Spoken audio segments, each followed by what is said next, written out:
दोस्तों आज हम आपको एक ऐसी औरत का इबरतनाक वाकया सुनाने वाले हैं जो अपने शौहर को 5 जुमले बोलती थी और वो 5 जुमले कब्र के अंदर उसके लिए अजाब बन गए। उसकी मौत के बाद कब्र ने उसे कबूल न किया। कब्रिस्तान के मुर्दे उसके लिए बद्दुआएं करते रहे और रोजाना उसकी कब्र पर 5 कुत्ते भौंकते और पेशाब करते थे। आज की इस वीडियो में हम आपको बताएंगे कि जब उसकी कब्र पर कुत्ते भौंकते थे तो वो कब्र के अंदर चीख कर क्या कहती थी। दोस्तों आज हम आपको एक ऐसी औरत की कहानी सुनाने जा रहे हैं जिसके अल्फाज ही उसके लिए अजाब बन गए।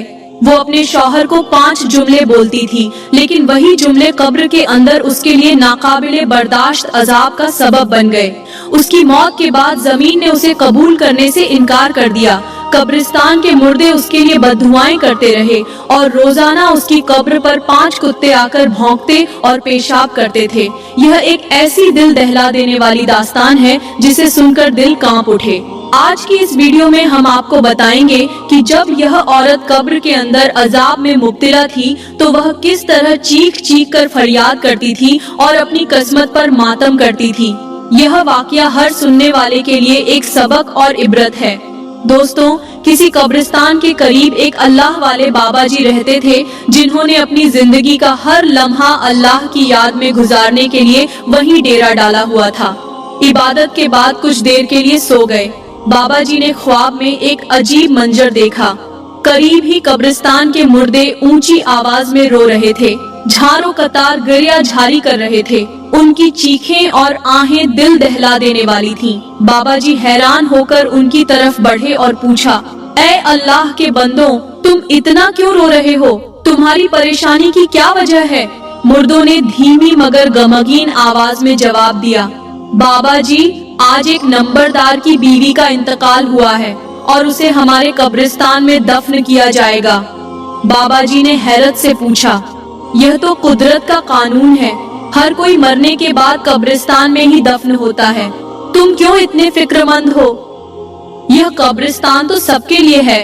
मुर्दों की आवाज और ज्यादा गमगीन हो गई।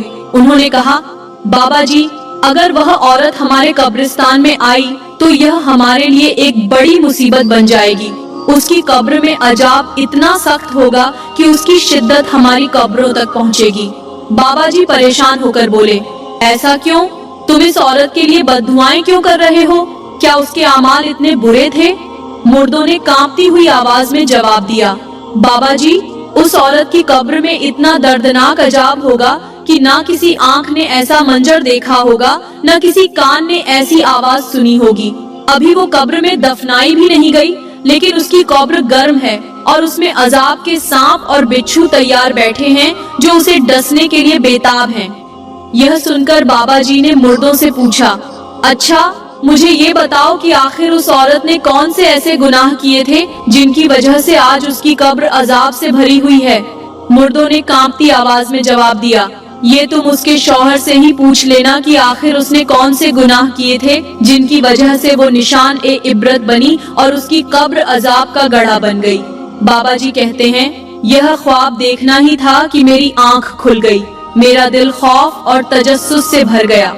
मैं फौरन उठा और भागकर कब्रिस्तान पहुंचा। वहां जाकर देखा कि एक गोरखंड कब्र खोद रहा था। कब्र मुकम्मल हो चुकी थी, लेकिन गोरखंड सिरहाने बैठा झारों कतार रो रहा था। बाबा जी हैरान होकर उसके पास गए और पूछा, भाई तुम क्यों रो रहे हो? यह कब्र किसके लिए खोदी गई है? गोरखंड ने अपनी आंखों से बहते आंसू पोंछते हुए कहा, यह कब्र एक नंबरदार की बीवी की है। आज उसका इंतकाल हुआ है और मैं इसी के लिए यह कब्र तैयार कर रहा हूँ। लेकिन उसकी आवाज भर्राने लगी। बाबा जी ने नर्म लहजे में पूछा, लेकिन क्या? तुम क्यों इतना गमजदा हो? गोरखंड ने कांपती हुई आवाज में कहा, बाबा जी यह कब्र आम नहीं लग रही। जब मैंने इसे खोदना शुरू किया तो अजीब ओ गरीब चीजें देखने को मिली। कब्र का अंदरूनी हिस्सा गर्म था और खोदते हुए ऐसा महसूस हो रहा था जैसे आग भड़क रही हो। मेरा दिल खौफ से कांप रहा है। बाबा जी ने गोरखंड की बातें सुनकर समझा कि यह कोई आम वाकया नहीं बल्कि अल्लाह की तरफ से एक बड़ा सबक है। उन्होंने दिल में फैसला किया कि अब इस औरत के गुनाहों और उसके अंजाम के बारे में मालूम करना बहुत जरूरी है। बाबा जी ने गोरखन की बात सुनकर हैरानी से पूछा, क्या वह औरत तुम्हारी रिश्तेदार थी? गोरखन ने ताज्जुब से जवाब दिया, नहीं, वह भला मेरी रिश्तेदार क्यों होती? उसका ताल्लुक तो एक बड़े खानदान से था और मैं एक नीच खानदान का हूँ। उसका और मेरा क्या जोड़? बाबा जी ने नरमी से कहा, अगर वह तुम्हारी रिश्तेदार नहीं थी, तुम्हारी बहन नहीं थी, तुम्हारी बीवी नहीं थी, तो फिर तुम इतना क्यों रो रहे हो? गोरखन ने आंसू भरी आंखों के साथ कहा, बाबा जी, मैं उसके मरने की वजह से नहीं रो रहा, मैं तो अपनी परेशानी की वजह से रो रहा हूँ। बाबा जी ने फिक्रमंदी से पूछा, कौन सी परेशानी है जिसने तुम्हें इस कदर रोने पर मजबूर कर दिया? गोरखन ने कांपती हुई आवाज में कहा, बाबा जी, जब मैंने पहली कब्र खोदी तो उसके अंदर सांप और बिच्छू बैठे हुए थे। कब्र के अंदर से आग की तपिश निकल रही थी। यह मंजर देखकर मेरे रोंगटे खड़े हो गए। फिर मैंने दूसरी कब्र खोदी, लेकिन वहाँ भी यही मंजर पेश आया। मैंने तीसरी कब्र खोदी और चौथी भी, लेकिन हर कब्र के अंदर अजाब ही अजाब था। सांप, बिच्छू और आग की लपटें हर तरफ मौजूद थीं। अब जब मैं पांचवी कब्र खोद रहा हूँ तो यहाँ भी वही अजाब नजर आ रहा है। गोरखन ने थके हुए लहजे में कहा, बाबा जी, मैं यह सोच सोचकर परेशान हूँ कि जब नंबरदार मुझसे पूछेगा कि उसकी बीवी की कब्र तैयार है या नहीं, तो मैं उसे क्या जवाब दूंगा? मैं क्या कहूँ कि हर कब्र अजाब से भरी हुई है। यह मंजर मेरे दिल को हिलाकर रख देता है और इसी वजह से मैं रो रहा हूँ। बाबा जी गोरखन की बात सुनकर खामोश हो गए। उन्होंने फिर अपना पूरा ख्वाब सुनाया और कहा, मैंने भी ख्वाब में देखा है कि कब्रिस्तान के मुर्दे रो रहे हैं और अल्लाह से दुआ कर रहे हैं कि या अल्लाह, इस औरत को हमारे कब्रिस्तान में दफन न होने देना। गोरखन ने यह बात सुनकर कहा, बिल्कुल, तुम्हारा ख्वाब सच्चा है, क्योंकि तुमने यह अजाब ख्वाब की शक्ल में देखा, लेकिन मैंने इसे अपनी आंखों से देख लिया है। यह सुनकर बाबा जी बेचैन हो गए और उन्होंने कहा, आखिर इस औरत ने कौन से गुनाह किए थे जिनकी वजह से आज यह इतने बड़े अजाब की मुस्तहिक बन गई? फिर गोरखन और बाबा जी कब्र के किनारे बैठकर जनाजे का इंतजार करने लगे। थोड़ी देर बाद उन्होंने देखा कि दूर से एक जनाजा कब्रिस्तान की तरफ बढ़ रहा था। जनाजे को देखते ही गोरखन के दिल में खौफ की एक लहर दौड़ गई। वह फौरन उठकर तेजी से नंबरदार के पास पहुंचा और हांफते हुए कहा, यह जनाजा यहाँ मत लाओ और न ही इसे इस कब्रिस्तान में दफन करो, इसे कहीं और ले जाओ। नंबरदार ने हैरत और गुस्से के मिले जुले जज्बात से कहा, यह मेरी बीवी का जनाजा है और मैं इसे यही दफन करूंगा। यह कब्रिस्तान सब इंसानों के लिए है। तुम कौन हो मुझे रोकने वाले? गोरखन ने कांपती हुई आवाज में कहा, हाँ, यह कब्रिस्तान सब इंसानों के लिए है, लेकिन उन इंसानों के लिए जो नेक आमाल करते हैं, न कि उन लोगों के लिए जो निशान ए इबरत बन जाएं। नंबरदार गुस्से से बोला, तुम क्या बकवास कर रहे हो? अगर बात करने का सलीका नहीं तो चुप रहो। गोरखन ने कहा, मैं झूठ नहीं बोल रहा। मैंने इस औरत के लिए 4 कब्रें खोदी हैं और चारों कब्रें अजाब से भरी हुई थीं। हर कब्र में सांप, बिच्छू और आग के शोले मौजूद थे। अब जब 5वीं कब्र खोदी तो उसका हाल भी वैसा ही है। फिर गोरखन ने नंबरदार की तवज्जो बाबा जी की तरफ दिलाते हुए कहा, वह सामने अल्लाह वाले बैठे हैं, उन्होंने भी यह सब ख्वाब में देखा है। यह सब कुदरत की निशानियां हैं और हमें इस पर गौर करना चाहिए। नंबरदार ने हैरत से बाबा जी की तरफ देखा। बाबा जी खामोश बैठे थे, लेकिन उनकी आंखों में खौफ और इबरत की गहराई साफ झलक रही थी। यह मंजर देखकर नंबरदार के दिल में भी लर्जा तारी हो गया, लेकिन वह अपनी बीवी को दफन करने के इरादे से पीछे हटने को तैयार नहीं था। गोरखन की यह बातें सुनकर नंबरदार और उसके रिश्तेदारों को यकीन न आया। उन्होंने कहा, हमें भी कब्र के पास ले चलो और दिखाओ कि तुम किस अजाब की बात कर रहे हो। गोरखन उन्हें लेकर कब्र के पास गया और कब्र की तरफ इशारा करते हुए बोला, यह देखो, सांप और बिच्छू इस कब्र के अंदर बैठे हुए हैं और बस मैयत का इंतजार कर रहे हैं। नंबरदार और उसके रिश्तेदारों ने जब अपनी आंखों से यह मंजर देखा तो उनके होश उड़ गए। नंबरदार का चेहरा जर्द पड़ गया और उसने कांपती हुई आवाज में कहा, अब इस जनाजे के साथ क्या किया जाए? नंबरदार के रिश्तेदारों ने आपस में मशविरा किया और कहा, क्यों न इस मैयत को कब्रिस्तान से बाहर दफन कर दिया जाए ताकि यह मसला खत्म हो जाए। लेकिन उनमें से एक समझदार बुजुर्ग ने कहा, पहले किसी आलिम साहब से रजा करो, उनसे पूछो कि क्या शरीयत में इस औरत को कब्रिस्तान से बाहर दफनाने की इजाजत है या नहीं। जल्दी से नंबरदार और उसके रिश्तेदार एक करीब के आलिम के पास गए और पूरा माजरा बयान किया। आलिम साहब ने सब कुछ सुना और सर झुकाकर गहरी सोच में पड़ गए। फिर उन्होंने कहा, यह सब उस औरत के गुनाहों की सजा है। अगर कब्रिस्तान के मुर्दे उसके अजाब की वजह से मुतासिर हो रहे हैं तो बेहतर यही है कि उसे कब्रिस्तान से बाहर ही दफन कर दो। यह अल्लाह का फैसला है और हमें इसकी हिकमत को समझने की कोशिश करनी चाहिए। आलिम साहब की बात सुनकर नंबरदार और उसके रिश्तेदार मैयत को कब्रिस्तान से बाहर दफनाने की तैयारी करने लगे। उनके दिलों में खौफ और नदामत का एक तूफान बरपा था और हर कोई इस वाक़ये को निशान ए इबरत के तौर पर देख रहा था। गोरखन और नंबरदार के अजीजो अकारिब ने उस मैयत को उठाकर कब्रिस्तान के आखिरी कोने में ले जाकर एक नई कब्र खोदनी शुरू की। गोरखन ने जैसे ही कब्र खोदी, वहाँ भी वही अजाब नजर आया। कब्र के अंदर सांप, बिच्छू और आग की तपिश मौजूद थी। सबके दिल दहल गए, लेकिन मरते क्या न करते। उन्होंने उसी जगह पर मैयत को दफन कर दिया। दफनाने के बाद नंबरदार ने दोनों हाथ आसमान की तरफ बुलंद किए। लोगों को महसूस हुआ कि शायद वह अपनी बीवी की बख्शिश और मगफिरत के लिए दुआ करने वाला है। यह देखकर तमाम हाजिरीन ने भी आसमान की तरफ हाथ उठा लिए और उसकी दुआ पर आमीन कहने के लिए तैयार हो गए। लेकिन जैसे ही नंबरदार ने दुआ मांगनी शुरू की, सब लोग हैरत में पड़ गए। उसने बुलंद आवाज में कहा, या अल्लाह, मेरी इस बीवी को कभी भी माफ न करना, इसे और भी ज्यादा लोगों के लिए निशान ए इबरत बनाना। यह सुनकर वहाँ मौजूद अजीजो अकारिब शशदर रह गए। एक ने हैरत से कहा, तुम पागल तो नहीं हो गए? पहले ही उस पर इतना बड़ा अजाब नाजिल हो चुका है और अब तुम उसे मजीद बद्दुआएं दे रहे हो। तुम्हारा दिमाग तो खराब नहीं हो गया? नंबरदार ने गुस्से और दुख भरे लहजे में जवाब दिया, नहीं, मैं बिल्कुल ठीक हूँ और अपने होश और हवास में यह बात कर रहा हूँ। तुम नहीं जानते कि इस औरत ने अपनी जिंदगी में क्या कुछ किया है। आज जो कुछ उसके साथ हो रहा है वह उसके आमाल का नतीजा है। यह सुनकर तमाम हाजिरीन पर सन्नाटा छा गया। नंबरदार के अल्फाज ने सबके दिलों को झंझोड़ कर रख दिया। नमाज जनाजा के बाद तमाम लोग अपने अपने घरों को लौट गए और नंबरदार भी अपने घर चला गया। लेकिन वह अल्लाह वाले बाबा जी और गोरखन दोनों बेहद बेचैन थे। उनके दिलों में सख्त तजस्सुस था कि आखिर वो कौन से गुनाह थे जिनकी वजह से इस औरत को इतने दर्दनाक अजाब का सामना करना पड़ा। इस बेचैनी के साथ वे सीधा नंबरदार के घर पहुँचे। नंबरदार ने उनकी बात सुनने के बाद सर्द लहजे में कहा, मैं अभी इन गुनाहों के बारे में कुछ भी नहीं बताऊंगा। मैं चाहता हूँ कि यह औरत मजीद भी निशान ए इबरत बनी रहे। मैं यह देखना चाहता हूँ कि इस पर और अजाब कैसे नाजिल होता है। नंबरदार की बात सुनकर बाबाजी और गोरखन मायूस होकर वापस चले गए।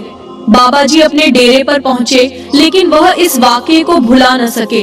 हर रोज वह कब्रिस्तान की तरफ जाते और उस औरत की कब्र पर एक अजीब मंजर देखते। रोजाना 5 कुत्ते उस कब्र के ऊपर बैठकर भौंकते थे। कभी वह भौंकते और कभी उसके ऊपर पेशाब करते। यह मंजर बाबाजी को खौफजदा कर देता। बाबाजी हैरान थे कि क्या कोई गुनाह इतना बड़ा और इतना गलीज भी हो सकता है जो मरने के बाद इंसान को इस हद तक जलील और रुस्वा कर दे। बाबाजी हर रोज उस कब्र के करीब से गुजरते और यही मंजर देखते, लेकिन वह यह जानने से कासिर थे कि आखिर वह गुनाह क्या थे। उनके दिल में यह ख्वाहिश शिद्दत इख्तियार कर गई कि काश वह उन गुनाहों के बारे में जानते ताकि वह दूसरों को उनसे बाज रखते और उन्हें नसीहत करते कि यह गुनाह न करें। वक्त गुजरता गया, लेकिन बाबाजी का दिल उस कब्र की हकीकत को जानने के लिए बेचैन रहा। हर दिन उस कब्र पर कुत्ते भौंकते और बाबाजी मजीद खौफ और हैरत में मुब्तला होते। लेकिन वह यह सोचते रहे कि आखिर इंसान को ऐसा कौन सा अमल इस मकाम तक ले जाता है जहां वह मरने के बाद भी रुसवाई और जिल्लत का शिकार हो। उस दिन कब्रिस्तान के करीब से एक मुसाफिर का गुजर हुआ। जैसे ही उसकी नजर एक कब्र पर पड़ी, उसने देखा कि 5 कुत्ते कब्र के इर्द गिर्द खड़े मुसलसल भौंक रहे हैं। वह मंजर इंतहाई अजीब और खौफनाक था। मुसाफिर ने फौरन भागकर उन कुत्तों को वहां से भगाने की कोशिश की, लेकिन कुत्ते कब्र के अलावा किसी और तरफ तवज्जो नहीं दे रहे थे। न उन्होंने उस मुसाफिर पर हमला किया और न ही उसकी कोशिशों का कोई असर हुआ। मुसाफिर ने घबराकर पत्थर उठाए और कुत्तों को मारने लगा, लेकिन हैरानी की बात यह थी कि पत्थरों से कुत्तों पर कोई असर न हुआ। वे सिर्फ कब्र को देखते और लगातार भौंकते रहे। मुसाफिर बेबसी से परेशान हो गया और आखिरकार कब्र के करीब जा पहुंचा। जैसे ही वह कब्र के करीब गया, कुत्ते अचानक खामोश हो गए। लेकिन इस खामोशी के बाद एक और खौफनाक मंजर पेश आया। कब्र के अंदर से दिल दहला देने वाली चीखों की आवाजें सुनाई देने लगीं। वह चीखें इतनी खौफनाक थीं कि मुसाफिर का दिल कांप उठा। वह चीखें किसी औरत की थीं जो जोर जोर से फरियाद कर रही थी, मुझे इस कब्र से निकालो, मुझे इस कब्र से निकालो, मुझ पर अजाब नाजिल हो रहा है। ये सुनकर मुसाफिर सकते में आ गया। उसके जिस्म पर कपकपी तारी हो गई और वह वहां से भागने लगा। लेकिन अभी चंद कदम ही आगे बढ़ा था कि अचानक उसके जहन में एक सवाल आया, यह औरत आखिर कौन थी? उसने ऐसे कौन से गुनाह किए थे जो उसे मरने के बाद भी इस कदर दर्दनाक अजाब में मुब्तला कर रहे हैं? मुसाफिर रुक गया और खुद से कहा, मुझे इस औरत के बारे में तहकीक करनी चाहिए। अगर उसके गुनाहों का इल्म हो जाए तो मैं अपने इलाके की औरतों को इन गुनाहों से बाज रख सकूं और उन्हें नसीहत कर सकूं कि ऐसे गुनाहों का अंजाम कितना भयावह हो सकता है। यह सोचकर वह मुसाफिर कब्रिस्तान से बाहर की तरफ बढ़ा ताकि इस औरत के बारे में मजीद मालूमात हासिल कर सके। मुसाफिर ने जब कब्र के ऊपर तख्ती पड़ी तो उस पर उस औरत के शौहर का नाम और घर का पता लिखा हुआ था। उसने वह पता याद कर लिया और वहां से चल पड़ा। अभी वह चंद कदम ही आगे गया था कि अचानक उसे वही अल्लाह वाले बाबा जी मिल गए जो कब्रिस्तान के करीब रहते थे। मुसाफिर ने सलाम किया और जल्दी से पूछा, बाबा जी, क्या आप उस कब्र के बारे में जानते हैं जो कब्रिस्तान के बिल्कुल आखिर में बनी हुई है? बाबा जी ने संजीदगी से जवाब दिया, हाँ, मैं उस कब्र से वाकिफ हूँ, लेकिन तुम उसके बारे में क्यों पूछ रहे हो? मुसाफिर ने कहा, बाबा जी, मैंने एक अजीब मंजर देखा है। उस कब्र के ऊपर 5 कुत्ते मुसलसल भौंक रहे थे और उस पर पेशाब कर रहे थे। मैंने कुत्तों को वहां से भगाने की कोशिश की, लेकिन वे न गए। फिर अचानक मैंने कब्र के अंदर से एक औरत की दिल दहला देने वाली चीखें सुनी, जो जोर जोर से कह रही थी, मुझे इस कब्र से निकालो, मुझे इस अजाब से बचाओ। बाबा जी, यह सब क्या हो रहा है? बाबा जी ने गहरी सांस ली और कहा, यह अजाब तो 2 महीने से मुसलसल उस औरत पर नाजिल हो रहा है। हर दिन हर रात यही मंजर देखने को मिलता है, लेकिन यह अजाब क्यों है, यह आज तक मुझे भी मालूम नहीं हो सका। यह सुनकर मुसाफिर की दहाड़ निकल गई और वह हैरत से बोला, 2 महीने से एक औरत पर यह अजाब नाजिल हो रहा है और कोई नहीं जानता कि क्यों। बाबा जी, मुझे उसके अजीजों अकारिब के पास ले चलो। मैं उनसे पूछना चाहता हूँ कि आखिर उस औरत ने कौन से ऐसे गुनाह किए थे जिनकी वजह से वह इतने दर्दनाक अजाब में मुब्तला है। बाबा जी ने उस शख्स की संजीदगी को देखकर फैसला किया कि वह उसे उस औरत के घर ले जाएंगे ताकि हकीकत का पता लगाया जा सके। वह अल्लाह वाले बाबा जी मुसाफिर शख्स को लेकर नंबरदार के घर पहुँचे। दरवाजे पर दस्तक दी और चंद लम्हों के बाद नंबरदार खुद बाहर आया। बाबा जी ने मुसाफिर का तारुफ करवाया और कहा, यह शख्स तुम्हारी बीवी की कब्र के हवाले से कुछ सवालात करना चाहता है। जो कुछ भी सच है उसे बता दो ताकि यह अपने इलाके में औरतों को इन गुनाहों से बाज रखने का पैगाम दे सके। नंबरदार ने गहरी सांस ली और उन दोनों को अंदर बुला लिया। सलाम दुआ के बाद मुसाफिर ने पूछा, क्या फलां कब्र तुम्हारी बीवी की कब्र है? नंबरदार ने सर झुकाकर जवाब दिया, हाँ, वह मेरी बीवी की ही कब्र है। मुसाफिर ने अपनी बात जारी रखते हुए कहा, तो फिर मुझे यह बताओ, तुम्हारी बीवी ने दुनिया में कौन से गुनाह किए थे जिनकी वजह से आज वह निशान ए इबरत बन चुकी है? उसकी कब्र पर अजाब ही अजाब है। नंबरदार ने कुछ लम्हों के लिए खामोशी इख्तियार की, फिर गहरी सांस लेते हुए बोला, آج وہ وقت آ ہی گیا ہے جب میں تمہیں بتا دوں کہ میری بیوی نے کون سے گناہ کیے تھے۔ نمبردار نے کہا، پہلے میرے علاقے کی تمام عورتوں کو اکٹھا کیا جائے تاکہ میں ان کے سامنے اپنی بیوی کے گناہوں کا انکشاف کر سکوں اور انہیں ان سے عبرت حاصل کرنے کا موقع مل سکے۔ جلدی سے تمام علاقے کی عورتوں کو ایک جگہ پر اکٹھا کیا گیا۔ نمبردار ایک بلند جگہ پر کھڑا ہوا، لوگوں کی طرف دیکھا اور بولنا شروع کیا، اے عورتوں، آج میں تمہارے سامنے اپنی بیوی کے گناہوں کا اظہار کرنے آیا ہوں۔ وہ گناہ جو نہ صرف میری زندگی کے لیے تباہی کا سبب بنے بلکہ آج اس کے لیے عبرت اور عذاب کا نشان بن چکے ہیں۔ وہ روتے ہوئے بولا، میری بیوی اپنی زندگی میں 5 ایسے گناہ کرتی تھی جن کی وجہ سے آج اس کی قبر میں دردناک عذاب نازل ہو رہا ہے۔ یہ عذاب 2 مہینے سے مسلسل جاری ہے اور مجھے یقین ہے کہ وہ انہی گناہوں کی سزا بھگت رہی ہے۔ نمبردار نے اپنا سر جھکا لیا اور ایک لمحے کے لیے خاموش ہو گیا۔ پھر اس نے کہا، اے عورتوں، خدا کے واسطے میری بیوی کے گناہوں کو سننے کے بعد اپنے دلوں میں جھانکنا اور ان گناہوں سے پکی اور سچی توبہ کر لینا۔ زندگی میں کبھی ان گناہوں کو دہرانا مت، ورنہ یاد رکھنا تمہارا انجام بھی وہی ہوگا جو آج میری بیوی کا ہے۔ یہ کہہ کر نمبردار نے گہری سانس لی اور کہا، اب میں تمہیں وہ 5 گناہ بتاتا ہوں جو میری بیوی کو اس مقام تک لے گئے۔ اس نے کہا، میری بیوی کا پہلا گناہ تھا جھوٹ بولنا اور منافقت کرنا۔ میری بیوی کی عادت تھی کہ وہ ہر چھوٹے بڑے معاملے میں جھوٹ بولتی تھی۔ وہ اپنے قریب لوگوں سے جھوٹ بول کر ان کے اعتبار کو توڑ دیتی تھی۔ اس کے جھوٹ نے نہ صرف ہمارے رشتے کو کمزور کیا بلکہ دوسروں کے درمیان بھی غلط فہمیاں پیدا کی۔ اس کے جھوٹ کا دائرہ اتنا بڑھ چکا تھا کہ لوگ اس کی باتوں پر یقین کرنا چھوڑ چکے تھے۔ جھوٹ اور منافقت وہ زہر ہیں جو کسی بھی انسان کی عزت اور رشتوں کو ختم کر دیتے ہیں۔ دوسرا گناہ، حرام تعلقات رکھنا۔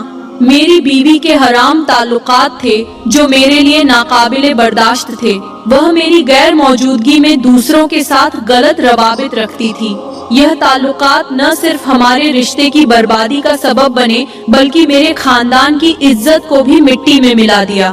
حرام تعلقات اللہ کی ناراضگی کا سب سے بڑا سبب بنتے ہیں اور یہ ایسے گناہ ہیں جو دنیا اور آخرت دونوں میں رسوائی کا باعث بنتے ہیں۔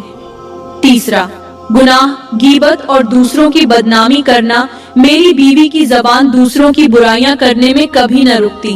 وہ ہر وقت دوسروں کی غیبت کرتی اور ان کی عزت خراب کرنے کی کوشش کرتی۔ غیبت ایک ایسا گناہ ہے جو انسان کے نیک اعمال کو کھا جاتا ہے اور دلوں میں نفرت پیدا کرتا ہے۔ اس کی یہ عادت لوگوں کے درمیان بدگمانیاں اور جھگڑے پیدا کرتی تھی۔ چوتھا گناہ، بچوں کی تربیت میں کوتاہی کرنا۔ میری بیوی نے ہمارے بچوں کی تربیت میں بہت کوتاہی کی۔ وہ نہ انہیں دین سکھاتی نہ ان کے اچھے کردار کی فکر کرتی۔ وہ خود بھی غلط راستے پر تھی اور بچوں کو بھی انہی راستوں پر ڈال دیا۔ ماں کا کردار بچوں کی زندگی میں سب سے اہم ہوتا ہے اور جب ماں اپنی ذمہ داریوں سے غفلت برتے تو پورا خاندان تباہ ہو جاتا ہے۔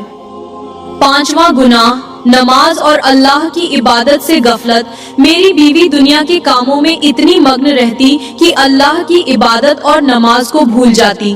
وہ نہ وقت پر نماز پڑھتی نہ قرآن کی تلاوت کرتی۔ اس کی زندگی اللہ کی یاد سے خالی تھی۔ یہ سب سے بڑا گناہ ہے کیونکہ جب انسان اللہ سے دور ہو جاتا ہے تو وہ شیطان کے قریب ہو جاتا ہے۔ نمبردار نے کہا، یہی وہ 5 گناہ تھے جنہوں نے میری بیوی کی زندگی کو عذاب میں بدل دیا۔